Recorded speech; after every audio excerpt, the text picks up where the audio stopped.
one of our member has this kind of problem on his tree, and I have Mr. Alex, a specialist, a mango specialist, so he will let us know what is the problem. This is one tree, one side is seriously affected, and the other one is a little bit okay. Yeah, come so over okay, tell us what is this problem. Yeah, so you can see on this is a cockshell variety, which cockshell, okay. It's very prone to any sort of fungal diseases like anthracnose, even powdery mildew it does very bad with. It's still produced this year a little bit, not that many fruit as it should have. But you can see on these leaves, they're still intact, but at the very tips, you'll see that the leaves fell off already of those particular panicles, right? Or those branches that were gonna come out. Even the new growth is having a hard time pushing. Push it, okay. Right?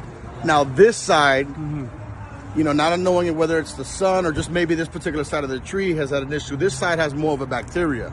It could be bacterial black spot, which you see here, which might have caused it to just damage all the root, all the branch growth.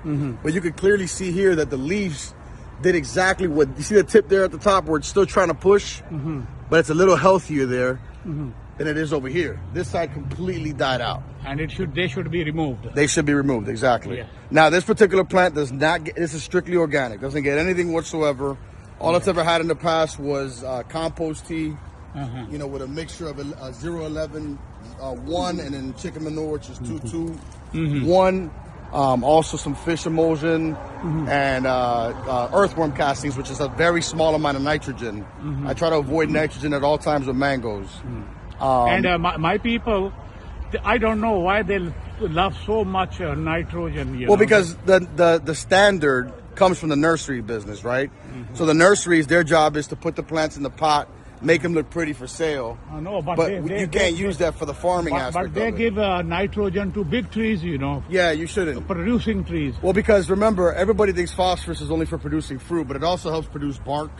Yeah. Mangoes don't really need that much nitrogen. Exactly. Yeah. And I am telling them, again and again, mango doesn't need nitrogen. Yeah, I mean, mango, they get their nitrogen from the atmosphere, Exactly. Even nitrogen is in the air. In the air, exactly. But nobody. And also below the ground, there's tons of it. You know what I mean? Yes, that's right. 1% of nitrogen. I know it's not your normal agriculturalist is going to tell you I'm wrong, but it's just anybody who grows mangoes knows, especially here in Florida. That's why we don't even put mulch, because mulch. It takes the little bit of nitrogen, takes it into the mulch, and it doesn't help the actual plant grow. You need maybe 1 to 2% of the mulch.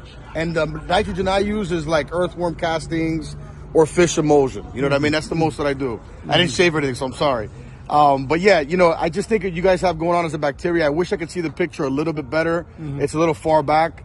I do understand your tree is much bigger, so it's harder to treat. Yeah. I think a good regimen, first of all, some organic copper. Hopefully we will go there. And yeah, I would love to be there to help you guys with that. Please. And, I would love to, even if we have to do stuff over the phone in the meantime, I'd love to also make sure that that's possible for you guys. Okay.